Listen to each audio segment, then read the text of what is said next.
গতদিন আমরা শ্রবণ করেছিলাম কিভাবে ধুন্ধকারী প্রেত উদ্ধার হয়েছিল এই ভাগবতী কথা শ্রবণ করার পর। তারপর আমরা শ্রবণ করলাম যে শ্রবণের তারতম্যের ফলে সেই প্রেতের উদ্ধার হয়েছিল, কিন্তু অন্য যারা শ্রবণ করেছিলেন তাদের উদ্ধার হয়নি। তখন ভগবানের পার্শ্বদগণ শ্রবণের কিছু নিয়ম বলেছিলেন। তারপর শুধুমাত্র মনুষ্য না, পশু পর্যন্ত উদ্ধার হয়ে গিয়েছিল এই পরম পবিত্র ভাগবতী কথা শ্রবণ করার পর। আজকে আমরা ভাগবতের নিয়ম শ্রবণ করব। সনকাদি কুমারগণ বললেন, হে নারদ, আমরা এখন তোমাকে সপ্তাহ শ্রবণের নিয়ম বলছি। এই বিধি সাধারণ মানুষের সহযোগে ও অর্থের দ্বারা সাধ্য বলা হয়েছে। সর্বপ্রথম পণ্ডিত দৈবজ্ঞদের সঙ্গে পরামর্শ করে দিনক্ষণ দেখা দরকার। তারপর বিবাহে যেমনটা একটা খরচের ব্যাপার হিসাব করতে হয়, এখনও এইরকম অর্থ সংস্থানের প্রয়োজন। কথা আরম্ভ করতে আষাঢ়, শ্রাবণ, ভাদ্র, আশ্বিন, কার্তিক ও অগ্রহায়ণ এই 6 মাসেই শ্রোতাদের মুখ্যের পক্ষে প্রশস্ত। এই যে ভাগবত কথা আছে, এই ভাগবত কথা শ্রাবণ মাস, ভাদ্র মাস, আশ্বিন মাস, কার্তিক মাস, অগ্রহায়ণ মাস, এই যে 6 মাস আছে, এই 6 মাসে শ্রবণ করলে মোক্ষ প্রাপ্তি ঘটতে পারে। ভাগবতের মধ্যে বলছেন, হে দেবর্ষি, এই মাসগুলির মধ্যে আবার ভদ্রা, ব্যতিপাত ইত্যাদি দোষযুক্ত যোগগুলি সর্বদা ছেড়ে দেওয়া দরকার। তারপরে অন্যান্য লোকেরা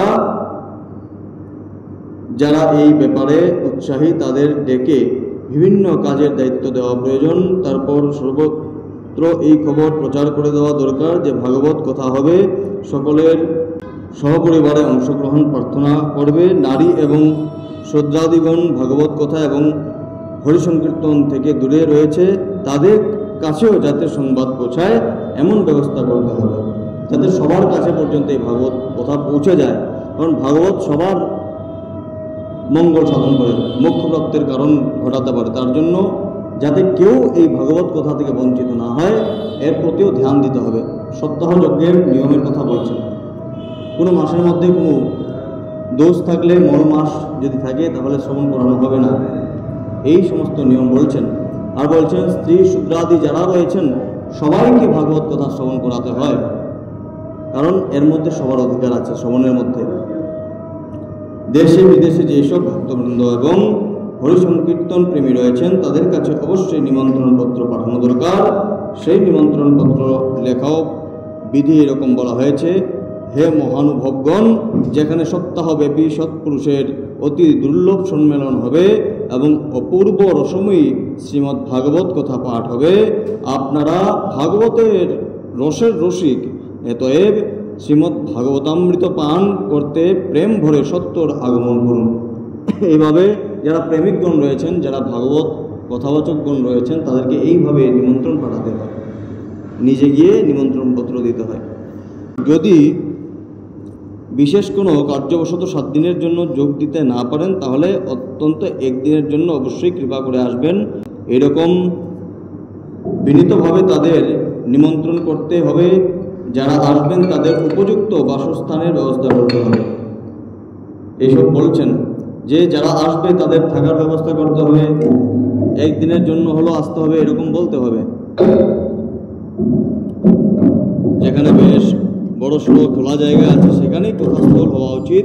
ভূমির শোধন, মার্জন, লেপন করে রং বেরঙ্গের ধাতু দিয়ে মণ্ডপ তৈরি করবে। বলছেন যে আমরা আগে শ্রবণ করেছিলাম, যখন এই সনকাদি ঋষিগণ ভক্তি দেবীকে এই ভাগবতী কথা শ্রবণ করিয়েছিলেন, এমন জায়গায় গিয়েছিলেন যেখানে পশুরা পর্যন্ত হিংসা করে না। এক হিংস্র পশু অন্য পশুর সাথে হিংসা করে না, গঙ্গার তীরে শ্রবণ করিয়েছিলেন। কারণ যদি কোনো চিৎকার চেঁচামেচি করার জায়গার মধ্যে এই ভাগবতী শ্রবণ করানো হয়, আমাদের মন বারবার বাইরে থেকে যে আওয়াজ চলে আসবে, শব্দ চলে আসবে, তার প্রতি চলে যাবে। তার জন্য খোলামেলা জায়গা সুন্দর জায়গা, যেখানে অনেক ভক্তগণ বসতে পারবেন, যেখানে শব্দ কম আসবে, সেখানেই পাঠ করতে বলছেন। ঘরের সমস্ত জিনিসপত্র জড়ো করে এগুলো নিয়ম বলছেন। 5 দিন আগে থেকে সযত্নে পাতবার কাপড় ইত্যাদি জোগাড় করবে, উঁচু মঞ্চ তৈরি করবে, তার চারিদিকে ফল পুষ্প ইত্যাদি চাঁদুয়া দিয়ে সুসজ্জিত করবে, চারিদিকে ধ্বজা নানা রকম সামগ্রী দিয়ে সাজিয়ে দেবে।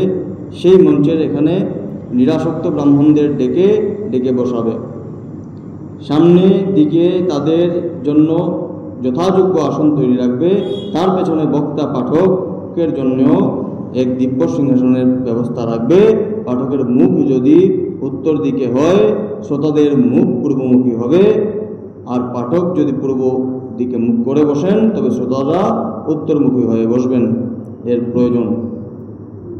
অথবা পাঠক এবং শ্রোতা সকলেই পূর্ব দিকে মুখ করে বসা প্রয়োজন। দেশ কালাদি বিষয়ে অভিজ্ঞ পণ্ডিতগণ শ্রোতাদের জন্য এইরকম নিয়মই বলেছেন। বেদশাস্ত্রের সরল ব্যাখ্যা করতে যিনি সমর্থ, নানা রকম উদাহরণ দিতে পারেন এবং অত্যন্ত নিষ্পৃহ এইরকম নিরাসক্ত বিষ্ণুভক্ত ব্রাহ্মণকে পাঠকর্তা করা দরকার।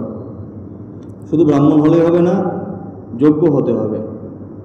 ব্যাসপীঠে বওয়ার জন্য নিরাসক্ত হতে হবে, জ্ঞানী হতে হবে। শ্রীমদ্ ভাগবতের প্রবচনে সেই লোকেদের ভার দেওয়া উচিত নয় যারা পণ্ডিত হওয়ার সত্ত্বেও নানা রকম ধর্মের মতবাদে বিভ্রান্ত, কামুক এবং পাষণ্ড প্রচারক। এরকম মানুষকে ভাগবতের মধ্যে যুক্ত করার দরকার নেই, যে এরা পণ্ডিত হয়েও বিভিন্ন ধরনের তারা বিভ্রান্ত, বিভিন্ন শাস্ত্রের মধ্যে বিভ্রান্ত। পণ্ডিত সমস্ত শাস্ত্র নিয়ে ওনার জ্ঞান আছে, কিন্তু এটার অপপ্রচার করছে, এর মধ্যে নিজেই বিভ্রান্ত হয়ে রয়েছে। যে নিজেই বিভ্রান্ত হয়ে রয়েছে, সে অন্যের বিভ্রান্তি কীভাবে দূর করবে? তো এরকম বিভ্রান্তকর কামুক যারা ব্যক্তি রয়েছে, কামনা বাসনা যুক্ত ব্যক্তিরা যারা রয়েছে, পাষণ্ড প্রচারক যারা রয়েছে, নিজের নাম হবে, ভাগবতের প্রচার হবে এটা চিন্তা করবে না, নিজের নাম হবে, নিজের অর্থ উপার্জন হবে, এই চিন্তা করে যারা প্রচার করবে তাদেরকে এই কথার মধ্যে যুক্ত করতে মানা করেছেন। পাঠকের সঙ্গে তাকে সাহায্য করার জন্য তারই মতো আরেকজন বিদ্বান পণ্ডিত থাকবেন। পণ্ডিতও যেন সব রকম সংশয় নিরসন করতে সমর্থ এবং শ্রোতাদের বোঝানোর ব্যাপারে পারদর্শী হন। পাঠ শুরু করার একদিন আগে ব্রত গ্রহণ করার জন্য বক্তা ক্ষৌরকর্ম শেষ করে রাখবেন এবং সূর্যোদয়কালে শৌচাদি সমাপন করে উত্তম রূপে স্নান করবেন। পাঠ শুরু করার একদিন আগে ব্রত গ্রহণ করার জন্য বক্তা ক্ষৌরকর্ম শেষ করে রাখবেন, সূর্যোদয়কালে শৌচাদি সমাপন করে উত্তম রূপে স্নান করবেন। পরে সন্ধ্যা বন্ধনাদি নিত্যকর্ম সংক্ষেপে সমাপন করে পাঠে বিঘ্ন নাশ নিরোধের উদ্দেশ্যে গণেশের পূজা করবেন। তারপর পিতৃগণের তর্পণ করে নিজের পূর্বকৃত পাপের শুদ্ধির জন্য প্রায়শ্চিত্ত করবেন। একটি মণ্ডল প্রস্তুত করে মধ্যে শ্রীহরিকে স্থাপন করবেন। বলছেন ক্ষৌরকর্ম সম্পন্ন করবেন, স্নানাদি সম্পন্ন করবেন, তর্পণাদি সম্পন্ন করার পর বলছেন গণেশের পূজা প্রথম করতে। কারণ এই মহাভারত হোক, আমাদের শ্রীমদ্ ভাগবত হোক, যিনি লিখেছেন উনি গণেশ। আর গণেশকে ভগবান বিষ্ণুই প্রথম পূজ্যের উপাধি দিয়েছেন, যে কোনো পূজা হোক, পাঠ হোক, পূর্বে ওনার পূজা করতে হয়, প্রথম পূজ্য। তারপর ভগবান শ্রীকৃষ্ণকে উদ্দেশ্য করে মন্ত্র উচ্চারণ করে তার ষোড়শ প্রচারে পূজা করবেন এবং অবশেষে প্রদক্ষিণ ও নমস্কার আদি করে এই বলে স্তুতি নেবেন, হে করুণানিধান, আমি ভবসাগরে নিমজ্জিত এক অতি দীন অধম। দেখুন এখানে বলছেন কিভাবে প্রার্থনা করতে হয়। ভাগবতের মধ্যে প্রার্থনাটা সবচেয়ে বড়, সবার আগে প্রার্থনা করতে হবে। এরপরে শ্রীমদ্ ভাগবতকেও বিধিপূর্বক প্রীতি সহকারে পূজা করবেন। তারপর পুস্তকের সামনে নারকেল রেখে নমস্কার করে আনন্দের সাথে স্তুতি করবেন। শ্রীমদ্ ভাগবতের রূপে আপনি সাক্ষাৎ কৃষ্ণই এখানে বিরাজমান। হে নাথ, ভবসমুদ্র পার হওয়ার জন্য আমি আপনার শরণ গ্রহণ করছি, আমার এই মনস্কামনা আপনি নির্বিঘ্নে পূরণ করুন। হে কেশব, আমি আপনার দাস। বলছেন কিভাবে প্রার্থনা করবে? প্রথমে গোবিন্দের কাছে প্রার্থনা করবে, তারপর গোবিন্দের যে বাংময় বিগ্রহ ওনার কাছে প্রার্থনা করবে। হে সাক্ষাৎ আপনি গোবিন্দের বিগ্রহ, আপনি বাংময় বিগ্রহ, আপনার কাছে আমি কামনা করি যাতে নির্বিঘ্নে এই সমস্ত কিছু কার্য সম্পন্ন হয়। এই রূপে দিনভাবে প্রার্থনা করে তারপর মূল পাঠককে পূজা করবেন, তাকে সুন্দর বস্ত্র ভূষা দিতে শোভিত করে পূজা করে স্তুতি করবেন। হে সুখস্বরূপ ভগবান, আপনি প্রবোধজ্ঞ এবং সর্বশাস্ত্র বিশারদ, কৃপা করে এই ভাগবত কথা প্রকাশ করে আমার অজ্ঞান দূর করুন। প্রথমে থাকতে হবে দিন ভাব। দিন ভাব না থাকলে, যদি মনের মধ্যে রাজসিক ভাব থাকে তাহলে হবে না। রাজসিক ভাবে কীরকম? আমি পাঠ রাখলাম বাড়িতে অনেক লক্ষ টাকা খরচ করে, এখন আমি নিজেকে রাজা ভাবা আরম্ভ করলাম। আমি পাঠ রেখেছি, অনেক মানুষ আসবে, আমি নিজের কতটুকু টাকা পয়সা আছে তা মানুষকে একবার প্রদর্শন করব। এইভাবে যদি পূজা করা হয় তাহলে এই ভাগবত কথা করানো বেকার। কীভাবে করতে হবে? দিন ভাব রাখতে হবে। নিজে গৃহের মালিক হলেও দাসের মতো গিয়ে সবাইকে আপ্যায়ন করতে হবে। সপ্তাহ দিবস নিজে বসে সমস্ত ভাগবত কথা শ্রবণ করতে হবে। ভগবানের কাছে, ভাগবতের কাছে যিনি ব্যাসপীঠে ব্যাসাচার্য থাকবেন ওনাকেও যথেষ্ট সম্মান সহকারে দিনভাবে এই কার্য সম্পাদন করতে হবে। এরপরে নিজের মঙ্গলার্থে তার সামনে নিয়ম ধারণ করে 7 দিন ধরে সেই নিয়ম যথা পালন করবে। এই 7 দিন নিয়ম পালন করতে হবে, নিজে বসে শ্রবণ করতে হবে। আমি পাঠ রাখার পর যদি নিজেই বসে শ্রবণ না করলাম তাহলে কোনো লাভ হবে না। নিজে বসে শ্রবণ করতে হবে, ভক্তদেরও সেবা করতে হবে। কথাভঙ্গ নিবৃত্তির জন্য 5 জন ব্রাহ্মণকে বরণ করবে। তারা দ্বাদশাক্ষর মন্ত্র ওম নমো ভগবতে বাসুদেবায় দ্বারা ভগবানের নাম জপ করবেন। এই 5 জন ব্রাহ্মণ শুধুমাত্র নামই জপ করবেন, ওম নমো ভগবতে বাসুদেবায়। এই মন্ত্র জপ করতে থাকবেন, কন্টিনিউয়াস জপ করবেন, যাতে কথা বিঘ্ন যদি হয়ে যায় এই মন্ত্র উচ্চারণের দ্বারা সমস্ত কিছু ঠিক হয়ে যায়। পরে ব্রাহ্মণ, অন্নাদি বিষ্ণু ভক্ত, বৈষ্ণব এবং কীর্তনীয়াদের প্রণাম এবং পূজা করে তাদের আজ্ঞা নিয়ে নিজের আসন গ্রহণ করবেন। যে ব্যক্তি ধন সম্পত্তি, গৃহ, কলত্রাদির চিন্তা পরিত্যাগ করে শুদ্ধ চিত্তে শুধুমাত্র পাঠেই মন নিরত রাখে, এই পাঠ শ্রবণে তার উত্তম ফল লাভ হয়। কি বলছেন? যে ব্যক্তি ধন সম্পত্তি, গৃহ, কলত্রাদির চিন্তা পরিত্যাগ করে, ধন সম্পত্তি, টাকা পয়সা, গাড়ি বাড়ি, নারী হাড়ি যত কিছু আছে সমস্ত চিন্তা ত্যাগ করে শুধুমাত্র ভাগবত কথার যে উত্তম শ্লোকগুলো আছে, যেটা আমাদের ব্যাসাচার্য আমাদেরকে প্রদান করবেন, শ্রবণ করাবেন, ওনার কথার দিকেই শুধুমাত্র মন রেখে যদি আমরা এই সম্পূর্ণ পাঠ শ্রবণ করি তাহলে আমাদের মঙ্গল হবে। সুধী বক্তা সূর্যোদয় থেকে আরম্ভ করে 3.5 প্রহর পর্যন্ত মধ্যম স্বরে উত্তম রূপে ভাগবত পাঠ করবেন। মধ্যম স্বরে বলছেন 3 প্রহর পর্যন্ত, 10 ঘন্টা কত মিনিট একটা সময় আছে, এই সময় পর্যন্ত পাঠ শ্রবণ করবেন। কিন্তু এখন কি হয়েছে, এখন আমরা 3 ঘন্টা শ্রবণ করতেই কলিযুগের পঞ্চভৌতিক শরীর অনেক কিছু জবাব দিয়ে দেয় শরীর, আমরা এক জায়গাতে বেশি সময় বসতে পারি না। তার জন্য কাল এবং যুগের পরিবর্তনের সময় অনেক কমে যায়। এখন 3 ঘন্টা থেকে 4 ঘন্টা পাঠ হয়, কিন্তু এখানে 3 প্রহরের কথা বলেছে, প্রায় 10 ঘন্টা আর কিছু মিনিট। মধ্যাহ্ন সময় প্রায় 2 ঘন্টা কথা পাঠ বন্ধ রাখবেন। সেই সময় কথা পাঠের প্রসঙ্গ অনুসারে বৈষ্ণবগণ ভগবানের গুণগান কীর্তন করবেন, বৃথা কথায় সময় নষ্ট করবেন না।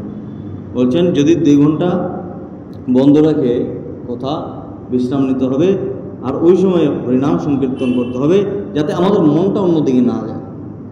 ভাগবত কথা 2-3 ঘন্টা 4 ঘন্টা চললো, তারপর সুন্দরভাবে শ্রবণ করলাম, তারপর যখন ভাগবত কথা বন্ধ হলো আমাদের মন আবার অন্যদিকে চলে গেল। এইটা না হওয়ার জন্য বলছেন যাতে হরিনাম ভগবানের গুণগান করা হয়। কথা পাঠের সময় মলমূত্রের বেগ সংযমিত রাখার জন্য স্বল্পাহার উপকারী হয়। তার জন্য স্বল্পাহারের কথা বলছেন, যে স্বল্পাহার করে বসবে যাতে কোনো ধরনের কোনো দোষ আমাদের মধ্যে না আসে, যাতে বারবার উঠে যেতে না হয় কোথা থেকে।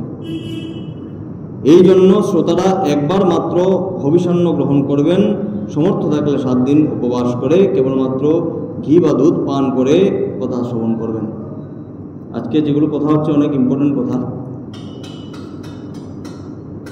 অথবা ফলাহার বা একাহার করবেন, যার পক্ষে এরকম নিয়ম পালন করা সুখসাধ্য হয় সেই রকম নিয়মই পালন করবেন। যদি এটাও না হয় যে যার নিজের দেহকে বাঁচিয়ে যেভাবে করতে হয় সেভাবে করবেন। আমি তো উপবাস অপেক্ষা ভোজন করাই ভালো বলে মনে করি, যদি তা কথা শ্রবণে অনুকূল হয়।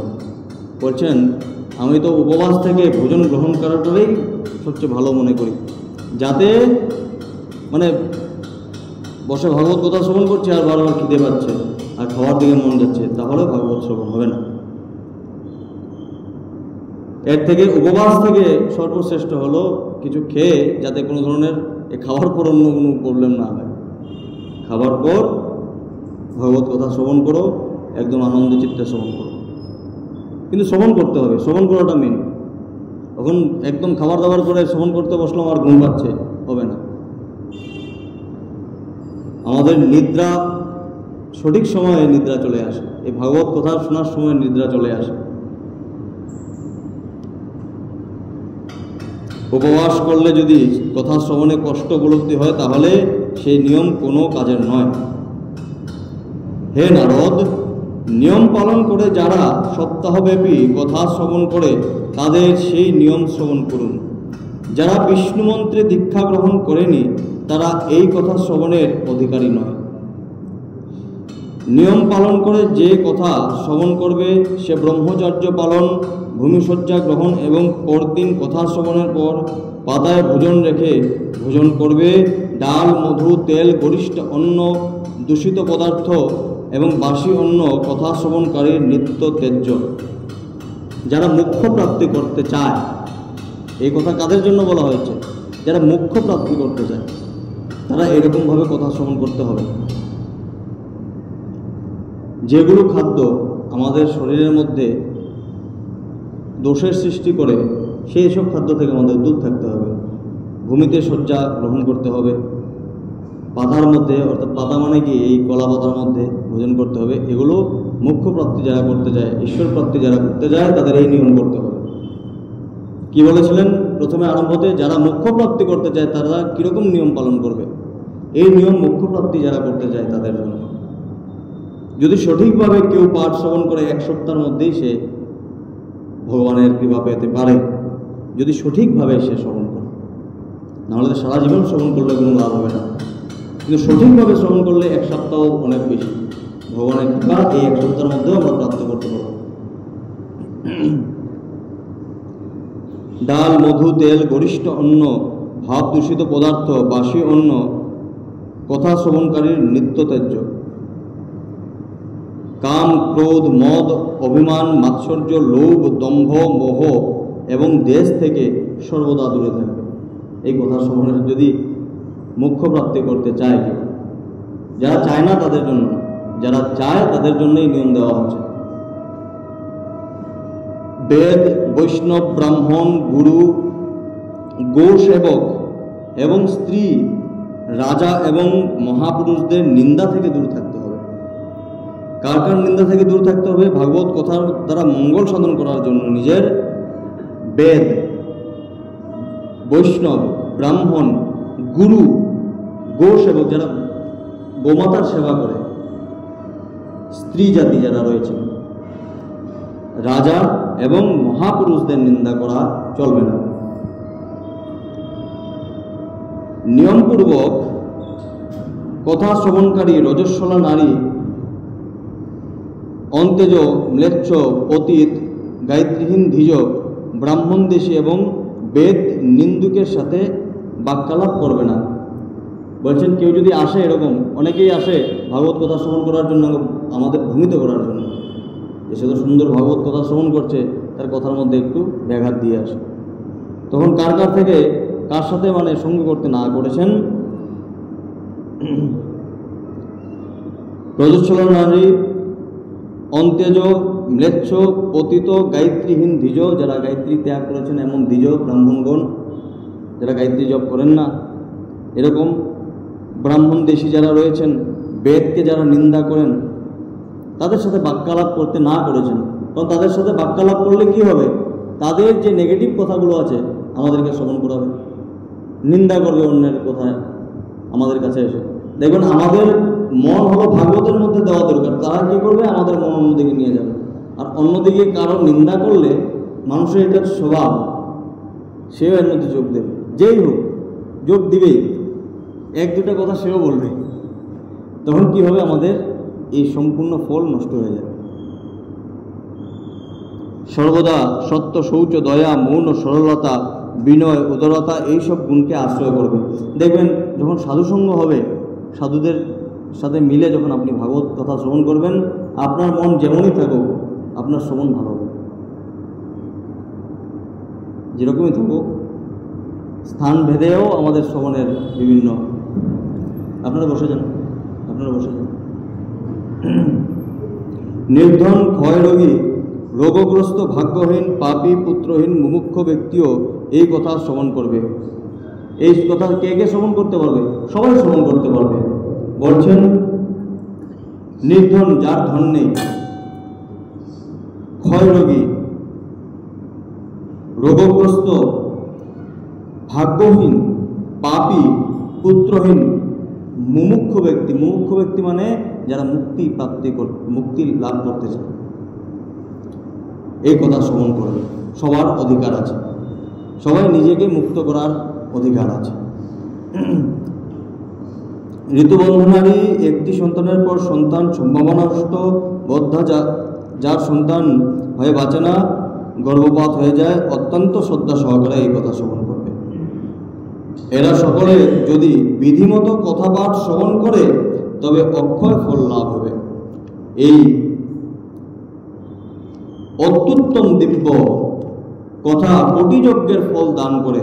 এইভাবে এই ব্রত করে ব্রত উদযাপন করবে, যার এর থেকে বিশেষ ফল লাভের বাসনা থাকে, সে জন্মাষ্টমী ব্রতেরই মতো এই কথা ব্রত উদযাপন করবে। যার এর থেকে আরও বেশি ফল পাওয়ার ইচ্ছা, সে জন্মাষ্টমী ব্রতের মতোই এটা পালন করতে হবে। যেভাবে উৎসাহের সাথে পালন করেন সেভাবেই করতে হবে। কিন্তু যে ব্যক্তি ভগবানের অকিঞ্চন ভক্ত, তার পক্ষে এই ব্রত উদযাপনের কোনো প্রয়োজন নেই। কেন প্রয়োজন নেই? অকিঞ্চন ভক্ত, তার তো সর্বদাই ভগবানের প্রতি মন, সে তো, তার থেকে ভগবান তো দূর নয়, সর্বদাই ঈশ্বরের চিন্তা করছেন, ঈশ্বরের ভাবে ভাবিত হয়ে রয়েছেন, ঈশ্বরকে আপন করে নিয়েছেন, ঈশ্বরও ওনাকে আপন করে নিয়েছেন। আমি যদি কাউকে কোনো সম্বোধন করি, কাউকে কোনো নামে ডাকি, আপনাকে দাদু ডাকলাম, আপনাকে কাকু ডাকলাম, আপনাকে মামা ডাকলাম, ততক্ষণ পর্যন্ত এই মামা ডাক সফল হবে না যখন পর্যন্ত আপনি গ্রহণ করবেন। আমি যেভাবে আপনাকে গ্রহণ করেছি আপনিও আমাকে গ্রহণ করতে হবে, তখন গিয়ে সম্পর্কটা সার্থক হবে। সেভাবে গোবিন্দকে আমরা প্রার্থনা করছি, তমেব মাতাশ্চ পিতা তমেব, তমেব বন্ধুশ্চ সদা তমেব। আমরা সবাই বলছি তোমাকে মাতা মানছি, পিতা মানছি, সব কিছু মানছি, কিন্তু আমরা যদি যত কিছুই মানি, যদি উনি আমাদেরকে গ্রহণ না করেন তাহলে কিছু হবে না। আর যাকে গ্রহণ করেছেন তিনি অকিঞ্চন ভক্ত, উনার আর কোনো কথা শোনার প্রয়োজন নেই, উনি নিত্যমুক্ত হয়ে যাবেন। সে শ্রবণেই পবিত্র হয়ে যায়, কারণ সে নিষ্কাম ভগবত ভক্ত। সে পবিত্র থেকে আরো পবিত্র হতে থাকবে দিনে দিনে। কারণ কেন? তিনি নিষ্কাম ভগবত ভক্ত, সে শ্রবণেই পবিত্র হয়ে যায়। এরকম ভক্ত, অকিঞ্চন ভক্ত যদি আমরা দেখি, তাহলে হয়তো ওনাদের দেখে আমাদের নিয়ম আদি বিশেষ ভালো নাও লাগতে পারে, কিন্তু ওনারা অকিঞ্চন ভক্ত, ওনাদের কোনো নিয়মের প্রয়োজন হয় না, ওনারা শ্রবণ মাত্রই পবিত্র হয়ে যায়। এমনিতে তো পবিত্রই, আরও বেশি পবিত্র হয়ে যায়, কারণ তারা নিষ্কাম ভগবত ভক্ত, তারা কোনো কামনা নিয়ে কোনো কিছু শ্রবণ করে না। আপনি যদি গিয়ে বলেন ভাগবত কথা শ্রবণ করলে আপনার কোটি যজ্ঞের ফল লাভ হবে, চলুন শ্রবণ করবেন, শ্রবণ করতে যাবে না, হয়তো আমার কোটি যজ্ঞের ফল লাগে না। এইভাবে সপ্তাহযজ্ঞ শেষ করে গেলে অত্যন্ত ভক্তিভরে শ্রোতাদের শ্রীমদ্ ভাগবত গ্রন্থের পাঠকের পূজা করা প্রয়োজন। যখন ভাগবত কথা সমাপ্ত হবে, ভাগবত এবং ভাগবত যে শুনিয়েছেন তার পূজা করতে হবে। তারপর পাঠক শ্রোতাদের প্রসাদ, তুলসী এবং প্রসাদী মালা দেবে এবং সকলে মিলে খোল করতাল নিয়ে মনোহর ধ্বনিতে সুন্দর কীর্তন করবে, জয়ধ্বনি করে নমস্কার ও শঙ্খধ্বনি করে এবং ব্রাহ্মণ প্রার্থীদের ধন অন্ন দান করে শ্রোতা যদি নিরাসক্ত হন তবে কর্মের শান্তির জন্য দ্বিতীয় দিন গীতা পাঠ করবে। গৃহস্থ হলে হোম করবে। কি বলছেন? যদি ব্রাহ্মণ প্রার্থীদের তো ধন অন্ন দান করবে, তারপর যদি শ্রোতা যদি নিরাসক্ত হন, কোনো কিছু কিন্তু আসক্তি না থাকে, তাহলে ওনার একটি নিয়ম করতে হবে, কর্মশান্তির জন্য ওনার গীতা পাঠ করতে হবে পরদিন। আর যদি গৃহস্থ থাকেন, গৃহস্থ থাকার পর যদি নিরাসক্ত থাকেন, গৃহে আছি কিন্তু গৃহের কোনো বস্তুর প্রতি আমার আসক্তি নেই, তাহলে ওনার হোম করতে হবে। যজ্ঞ আর হোমের মধ্যে তফাৎ আছে। যজ্ঞ বাইরে থাকবে, সন্ন্যাসীগণ থাকবেন, পুরোহিতগণ থাকবেন, বেদজ্ঞ ব্রাহ্মণগণ থাকবেন, ওইখানে যজ্ঞ হবে। নিজের গৃহের মধ্যে যদি নিজের জন্য কোনো কিছু করা হয় যজ্ঞ, তাকে হবন বলা হয়, হোম বলা হয়। নিজের জন্য, পার্সোনালের জন্য যদি করা হয় তাহলে সেটা হোম। আর যদি সম্পূর্ণ বিশ্ব শান্তি বা শান্তিযজ্ঞ করা হয় তাহলে এটাকে যজ্ঞ বলা হয়। গৃহস্থ হলে হোম করবে, সেই হোমে দশম স্কন্ধের একটি একটি শ্লোক পাঠ করে বিধিপূর্বক পায়স, মধু, ঘৃত, তিল, অন্নাদি সামগ্রী দিয়ে আহুতি দেবে। যদি গৃহস্থ হয় তাহলে কি করবে? দশম স্কন্ধের প্রত্যেকটি শ্লোক বলে বলে একটি একটি শ্লোক বলবে, একবার একবার করে আহুতি দেবে। অথবা একাগ্রচিত্তে গায়ত্রী মন্ত্র দ্বারা হোম করবে। এটা যদি না হয় তাহলে একাগ্রচিত্ত করে গায়ত্রী মন্ত্র বলে হোম করবে। কারণ তত্ত্বত এই মহাপুরাণ গায়ত্রীরই শুরু। গায়ত্রী মানে গীয়তে ত্রায়তে ইতি, যেটা গায়ন করলে ত্রাণ হয়। ভাগবতে তো আমাদের নারদাদি দেবগণ গায়নই করতেন, গান গেতেন, এই ভাগবত গায়ন করতেন। গায়ত্রী বললেই এই ভাগবতের গান হয়ে যাবে, হোমের গান হয়ে যাবে। হোম করবার শক্তি না থাকলে হোমের ফলপ্রাপ্তির জন্য ব্রাহ্মণদের হবন সামগ্রী দান করবে এবং বিভিন্ন ত্রুটি দূর করবার এবং বিধি পালনের মধ্যে ত্রুটি বিচ্যুতি হয়েছে এই অপরাধ খলনের জন্য বিষ্ণু সহস্র নাম পাঠ করবে। বিষ্ণু সহস্র নাম পাঠে সব কর্মই সফল হয়ে যায়, কারণ এই বিষ্ণু সহস্র নামের পাঠের চেয়ে বড় কর্ম আর কিছু নেই। তারপর 12 জন ব্রাহ্মণের পায়স, মধু ইত্যাদি ভালো ভালো খাদ্য ভোজন করাবে। ব্রত পূর্তির জন্য গো এবং সুবর্ণ দান করবে। সমর্থ থাকলে 3 ভারী সোনা দিয়ে সিংহাসন তৈরি করিয়ে ওপরে সুন্দর অক্ষরে লেখা শ্রীমদ্ ভাগবত গ্রন্থ স্থাপন করে আবাহন আদি বিবিধ উপচারে তার পূজা করবে। পরে জিতেন্দ্রীয় আচার্যকে বস্ত্র, অলঙ্কার, গন্ধাদি দ্বারা পূজা করে তাকে ওই স্বর্ণ সিংহাসন সমেত শ্রীমদ্ ভাগবত গ্রন্থ দক্ষিণা সমর্পণ করবে। এর ফলে এই বুদ্ধিমতা দাতা জন্ম মৃত্যুর বন্ধন থেকে মুক্ত হয়ে যায়। সেই সপ্তাহ পরায়ণ বিধি সর্ব পাপ নাশক। এই পারায়ণ ঠিক ঠিক পালন করলে এই মঙ্গলময় ভাগবত পুরাণ অভীষ্ট ফল প্রদান করে এবং অর্থ, ধর্ম, কাম, মোক্ষ মানে ধর্ম, অর্থ, কাম, মোক্ষ এই চতুর্বর্গ ফল লাভের সাধন নিষ্পন্ন হয়, এতে কোনো সন্দেহ নেই। সনকাদি মুনিগণ বললেন, হে নারদ, এইরূপে এই সপ্তাহ শ্রবণের বিধি আমরা সম্পূর্ণরূপে তোমাকে বললাম। এখন আর কি শুনতে চাও বলো। এই ভাগবত থেকে ভোগ এবং মুখ্য দুয়েই করতালগত হয়। সুত বললেন, হে শোনো। এই কথা বলে মহামুনি সনত কুমারগণ 1 সপ্তাহ ধরে বিধিমত এই সর্বপাপ বিনাশিনী পরম পবিত্র এবং ভোগ ও মুখ্য প্রদানকারী ভাগবত কথা প্রবচন করেছিলেন। এই সমস্ত কথা বলে বিধিগুলো বলে তারপর সনকাদি ঋষিগণকে সুত গোস্বামী এই ভাগবত প্রবচন করেছিলেন। সমস্ত প্রাণীর নিয়ম মতে এই প্রবচন শ্রবণ করে তারপর তারা বিধিপূর্বক ভগবান পুরুষোত্তমের স্তুতি করেছিলেন। ভাগবত কথা শেষ হলে জ্ঞান, বৈরাগ্য ও ভক্তিদেবীর সাতিশয় পুষ্টি হয়েছিল। তারা তিনজনেই একবারে তারুণ্য প্রাপ্ত হয়ে সমস্ত জীবকে নিজেদের দিকে আকর্ষণ করতে লাগলেন। নিজের মনোরোধ পূর্ণ হওয়াতে নারদও অতীব আনন্দিত হয়েছিলেন। তার সারা শরীর রোমাঞ্চিত হল এবং পরমানন্দে পূর্ণ হয়ে গিয়েছিল। এইভাবে কথাপাঠ শ্রবণ করে ভগবানের প্রিয় নারদ মুনি জোর হাতে প্রেম গদগদ চিত্তে সনকাদি কুমারদের বললেন। যখন দেবর্ষি নারদ ভক্তি, জ্ঞান আর বৈরাগ্যকে এই ভাগবত কথা শ্রবণ করালেন, করাবার পর যখন দেখলেন তাদের কষ্ট উপশম হয়েছে, তারা আবার পুনর সুন্দর শরীর লাভ করেছে, তখন নারদ আনন্দে নাচতে আরম্ভ করলেন। এত আনন্দিত হলেন আর জোর হাতে প্রেম গদগদ চিত্তে সনকাদি কুমারদের বললেন।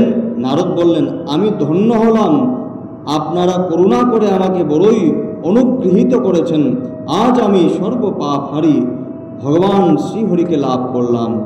হে তপোধনগণ, আমি শ্রীমদ্ ভাগবত শ্রবণই সব ধর্মের মধ্যে শ্রেষ্ঠ মনে করি, কারণ এই শ্রবণে বৈকুণ্ঠবাসী কৃষ্ণকে লাভ করা যায়। বলছেন, আমি সব কিছু শ্রবণের মধ্যে এই ভাগবত শ্রবণকেই সর্বশ্রেষ্ঠ বলে মানি, কারণ এর দ্বারা বৈকুণ্ঠ পর্যন্ত লাভ করতে পারা যায়। কিভাবে লাভ করতে পারা যায়? কারণ এখানের মধ্যে আমাদের ভগবানের কথা শ্রবণের মাধ্যমে আমাদের মনের মধ্যে ভগবানের প্রতি বিশ্বাস জন্ম নেয়, শ্রদ্ধা জন্ম, শ্রদ্ধা, আদৌ শ্রদ্ধা প্রথমে থাকতে হবে ভগবানের প্রতি। এই কথা শ্রবণে যখন আমাদের বিশ্বাস এসে যাবে তখন শ্রদ্ধা আসবে, কথা শ্রবণ করতে করতে ভক্তি আসবে, সাধুসঙ্গ করতে হবে। এরকম করতে করতে কি হবে? আমাদের মনের মধ্যে কৃষ্ণ ভক্তি যখন আসবে, ভগবানের কথা যখন আমরা শ্রবণ করব, তখন আমরা এই ভাগবত গ্রন্থ আমাদেরকে মুক্তি প্রদান করবে, বৈকুণ্ঠ লোক প্রাপ্তি করাতে পারবে। কারণ এখানে সমস্ত কিছু বলা হয়েছে। বিশেষ করে সবচেয়ে সুন্দর কথা লেখা আছে এই আমাদের কপিলদেব এবং দেবাহতি, যে কপিল গীতা বলা হয়, কপিলদেব আর দেবাহতির যে প্রসঙ্গ, এর মধ্যে অনেক সুন্দর তথ্য লেখা আছে। এই ভাগবত কর্ম দেবে আমাদেরকে করার জন্য। ভাগবতের মধ্যে এখন আমরা শ্রবণ করলাম কিভাবে ভাগবত কথা শ্রবণ করতে হয়, কিভাবে ভাগবত সপ্তাহ যজ্ঞ পালন করতে হয়। একটি একটি কর্ম আমাদের দিচ্ছেন। এখন দেখুন, এখানে কিছু কিছু কর্ম দিয়েছেন যেগুলো সাধারণ মানুষের পক্ষে সম্ভব না। কেউ পারবে শূন্যের সিংহাসন দান করতে? পারবে না। আমাদের কি করতে হবে? ভগবানের কথা মনে প্রাণে শ্রবণ করতে হবে, প্রার্থনা করে, ভগবান আমার কাছে দেওয়ার মতো কিছু নেই। আর ভগবান টাকা পয়সা চানো না।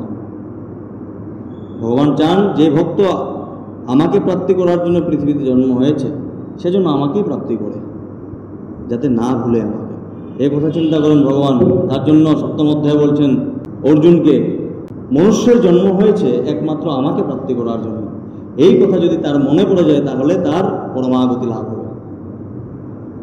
ভগবান অন্য কিছু চান না, গুরুদেব অন্য কিছু চান না। আমার যে শিষ্য আছে সে যেন আমি যে দীক্ষা নাম দিয়েছি, যে মন্ত্র দিয়েছি, সে যেন ভালো করে জপ করে, মনে প্রাণে জপ করে, আর কিছু চান না। সদ্গুরুদেব আর কিছু চান না।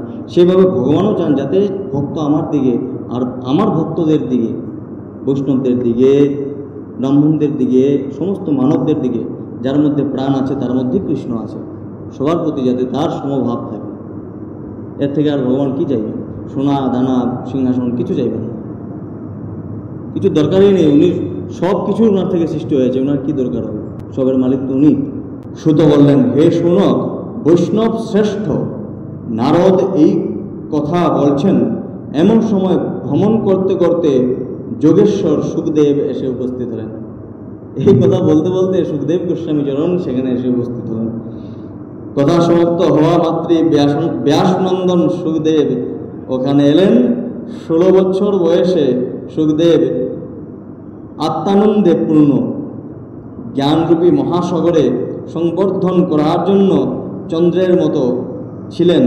তিনি নিম্নস্বরে প্রেম ভরে শ্রীমদ্ ভাগবত পাঠ করেছিলেন। বলছেন এই যে সুখদেব গোস্বামী চরণ উনি এসে উপস্থিত হলেন, উনি আত্মানন্দ, যিনি নিজেকে চিনতে পেরেছেন, আত্মারাম যাকে বলা হয়। যে নিজেকে চিনতে পারে তার কোনো দুঃখ তাকে স্পর্শ করতে পারে না, আত্মারাম হয়ে থাকে।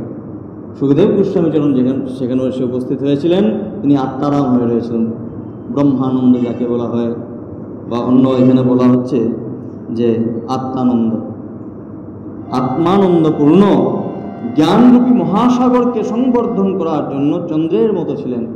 চন্দ্র যেভাবে সমুদ্রকে নিয়ন্ত্রণ করে, সেভাবে উনিও এই যে জ্ঞানরূপী সমুদ্র আছে তাকে নিয়ন্ত্রণ করার মতো ক্ষমতা সুখদেব গোস্বামী চরণের মধ্যে ছিল।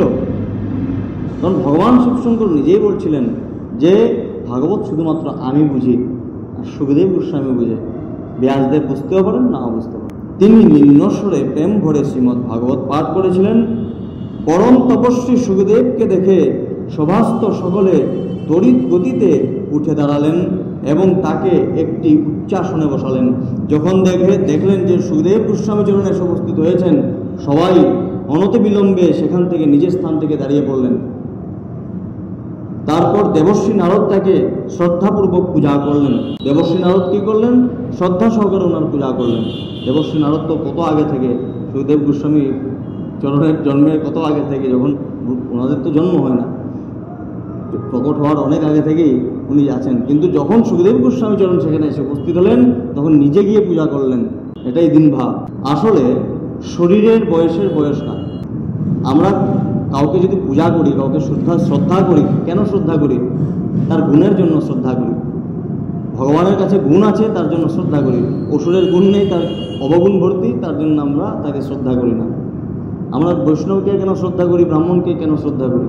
আর বৈষ্ণবের মধ্যে যারা উল্টোপাল্টা কাজ করছেন, ব্রাহ্মণের মধ্যে যারা উল্টোপাল্টা কাজ করছেন, তাদেরকে কেন আমরা শ্রদ্ধা করি না? যদি বৈষ্ণবের মধ্যে গুণ থাকে, ব্রাহ্মণের মধ্যে গুণ থাকে, তারা পূজনীয় হবে, না হলে হবে না। তাদেরকে আমরা শ্রদ্ধা করব। গুণ থাকতে হবে। গুণবিহীন যে কোনো ব্যক্তি শ্রদ্ধা পাওয়ার যোগ্য।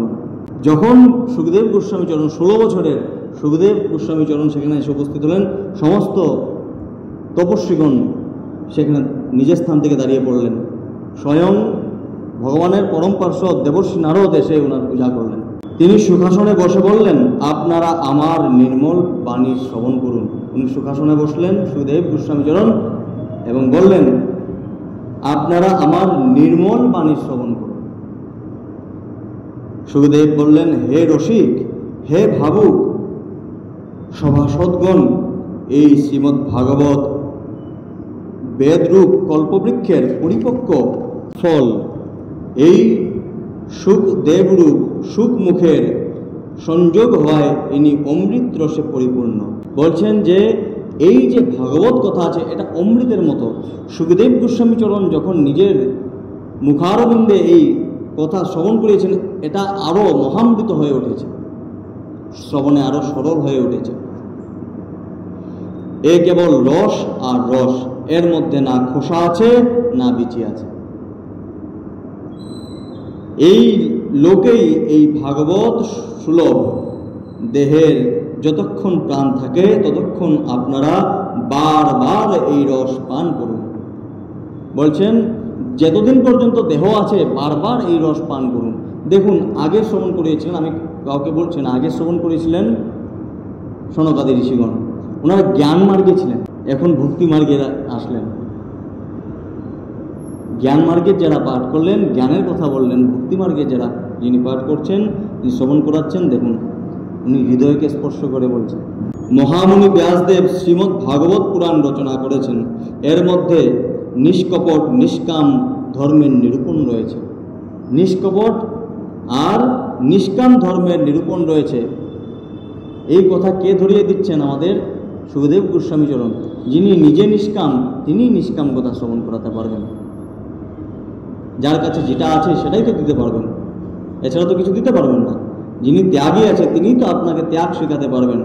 যে ত্যাগী না, যে ভোগী, সে আপনাকে ত্যাগ শেখাতে পারবে না। সুখদেব গোস্বামী চরণ উনি নিজেই নিষ্কাম নিষ্কপট, তার জন্য এই জ্ঞান উনি প্রদান করতে পারছেন। এতে শুদ্ধান্তকরণ সৎপুরুষের জানার উপযুক্ত কল্যাণকারী প্রকৃত তত্ত্বের বর্ণনা রয়েছে, যার থেকে ত্রিতাপ যারা শান্ত হয়ে যায়।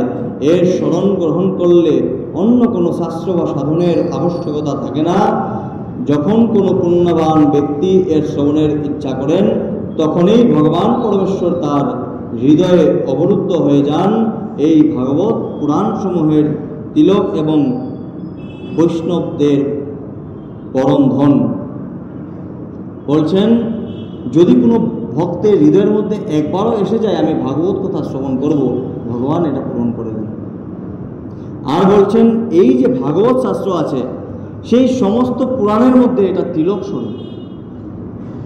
আর বৈষ্ণবদের পরম ধন, পরম সম্পদ। এর মধ্যে পরমহংসদের প্রাপ্য বিশুদ্ধ জ্ঞানেরই বর্ণনা রয়েছে এবং জ্ঞান বৈরাগ্য ও ভক্তির সাথে নিবৃত্তি মার্গের প্রকাশিত করা হয়েছে। যে মানুষ ভক্তিপূর্বক এই শ্রীমদ্ ভাগবত শ্রবণ করে, পঠন করে, মননে তৎপর থাকে, সে মুক্তি লাভ করে। আমি প্রথমে বলেছিলাম, পাঠের মধ্যে শুধুমাত্র শ্রবণ করলে হবে না, মনন করতে হবে, মন্থন করতে হবে মনের মধ্যে। আজকে যা পাঠ শুনলাম, যিনি পাঠ করলেন উনি কি বললেন? যে কোনো জায়গায় আমরা পাঠ করতে যাই, যেগুলো সার আছে গ্রহণ করে এগুলি মন্থন করব, আমরা মনের মধ্যে মনন করব। যেমন মন্ত্রের অর্থ হলো মননে ত্রায়তে ইতি মন্ত্র। মন্ত্র হলো মনের মধ্যে মনন করতে করতে এ সিদ্ধ হয়। সেভাবে এই যে কথাগুলো আছে, যে শ্রবণ করলে মনের মধ্যে মন্থন করতে হয়, সেই ব্যক্তি মুক্তি লাভ করতে পারে। যিনি মন্ত্রকে মনন করেন আর যিনি এই কথাগুলোকে মনন করতে পারেন, তিনিই কিন্তু মুক্ত হবেন। বাকি সারা জীবন পাঠ শ্রবণ করলে, অপ্রিয় হলেও সত্য কথা, কেউ মনে নেবেন না, কেউ মনে নেবেন না। এই কথা সারা জীবন শ্রবণ করলেও কোনো কাজ হবে না। তার জন্য কি করতে হবে? অভ্যাস করতে হবে। কারো হবে না এরকম না। যিনি সম্পূর্ণ সমর্পণ চিত্তে শ্রবণ করবে তার মঙ্গল হবে।